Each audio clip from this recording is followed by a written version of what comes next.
it's always one person in the family who carries that little seed for the family. Yeah. So as long as you don't let that dry up, you're the person that people are going to come to when they finally wake up. So hold on to that. Don't lose it. Because they're going to be coming to you eventually, knowing that you're carrying that seed.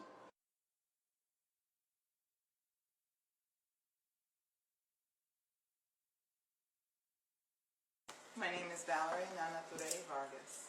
Okay. And what do you consider yourself to be culturally? Culturally, I am Taino. I knew myself as a young person, as a child, to be Puerto Rican, but I knew we were just a little bit different than a lot of other Puerto Ricans that we knew. It didn't come until later on in my life that I had that epiphany. Geez, this is why we're different. This is why my mother told me these stories. And it was at that point, you know, that I looked at myself and I looked at my children and I said, what my mother has told me about what she grew up in is gone. It's leaving. It's escaping. Our culture is just quickly, not slowly, it's quickly disappearing through westernization. You know, Walmart and McDonald's, and who, you know, my cousins go to Chili's, and you talk about things that happened when they're, you know, my aunts and my grandmother were young, and they just kind of shake it off and say, oh, that's old stuff. We're moving forward. Well, you can't move forward unless you know where you came from. And you can't really deny that part of you. And I think it's important that we conserve our culture. Because if we don't, it's going to be gone, extinct, like the animals that we're killing off by the billions.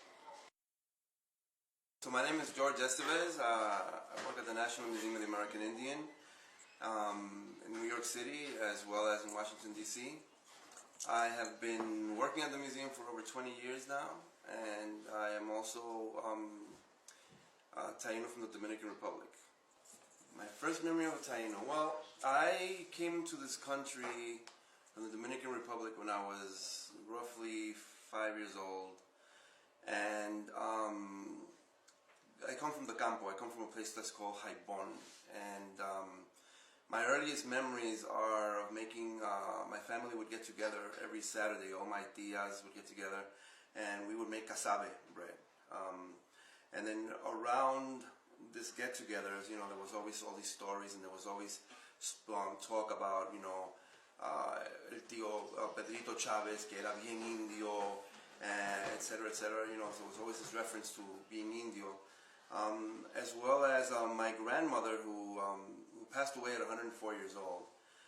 She always asserted that her grandparents had come from a place that was just outside of Haibon, the place where we come from, that was called Guayacán Adentro.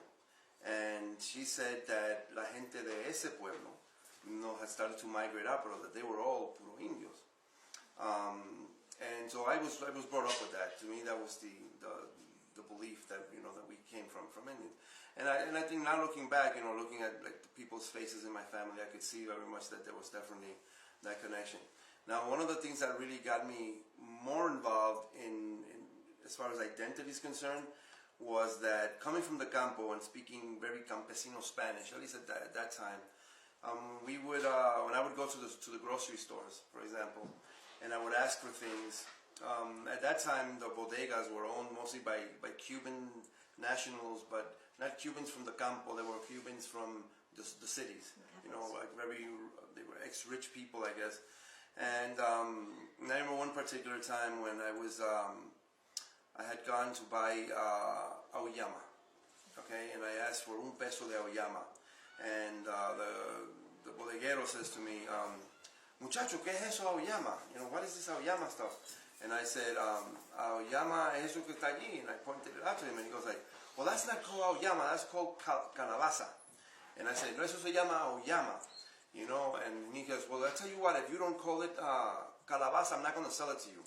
And I said, well, if you don't call it auyama, I'm not going to buy it from you. This grocery store right across the street. Because by that time I had become really proud of the fact that we had these words that were kind of different and that we were just slightly different. And instead of feeling acomplejado, like some kind of a complex, naturally I just felt this pride in being from a place that a lot of people didn't understand, and that was what got me really into that pride of coming from being from where I come from. As the years progressed, I started my first knowledge of that the Indians had become extinct was from a school teacher. She was actually a sub, and I guess it must have been around Columbus Day, but she was actually talking about the Taínos, and she was describing cassava bread. And then I said, and I told her, I said, yeah, I know what that is. I make that at home. And she says, oh, no. The Taínos all became extinct. And I said, no, they didn't. We make that in my house. And I explained to her the whole entire process. And she says, no, you must be mistaken. You must be talking about something else, because this is and then she explained to me what it is. I said, yeah, I know what it is. And I told her, look, this is called cassava. This is the name when it's grinded. It's called cativilla, etc., etc. So I was on alert, because I realized that a lot of the things that were being explained to me at home as to where we came from and who we were was questioned to me by people, outside of that sphere, And as I grew older, I naturally just started reading more. I wanted to find more things, and everything always led me to this realization that either my grandmother had lied to us, or my whole family, I guess, or that the books were lying, But obviously there was a big disconnect, Fast forward to the present, I find the same thing now that I have a whole lifetime of searching and seeking and finding, and the more you seek, the more you find, and still. The narrative's the same. The Taínos became, extinct. They're no longer here. And then the question is, then, if they became extinct, how do we have all of this that's left? And it's not just cassava bread, but it's a plethora of customs and ideas and cultura that, everything from fishing techniques, to canoe making, to making bread from the poison guayiga, to making nasas for fishing, etc., etc. There's just so much, and the extinction model doesn't cover that. Basically the extinction is his story, where he, it's explained to us that the Indians became extinct, between 30 to 50 years after contact, and yet somehow they were able to transmit all of these ideas to other people that came to the islands with their own ideas, and yet somehow they recorded all this information. It's almost as though the Spanish were busy trying to record every single aspect of Taino culture, because that's what they were there for, to preserve our culture. And of course we know that that's not true.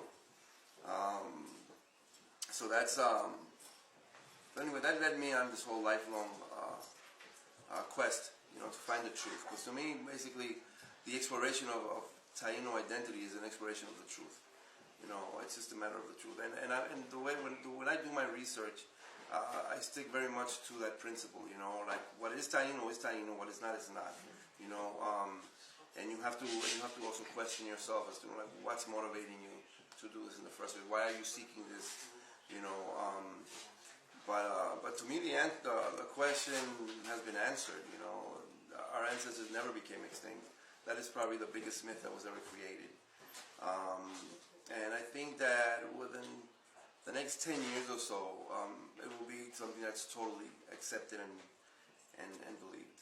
When you come back home, you can still eat cassave. A nation of people historically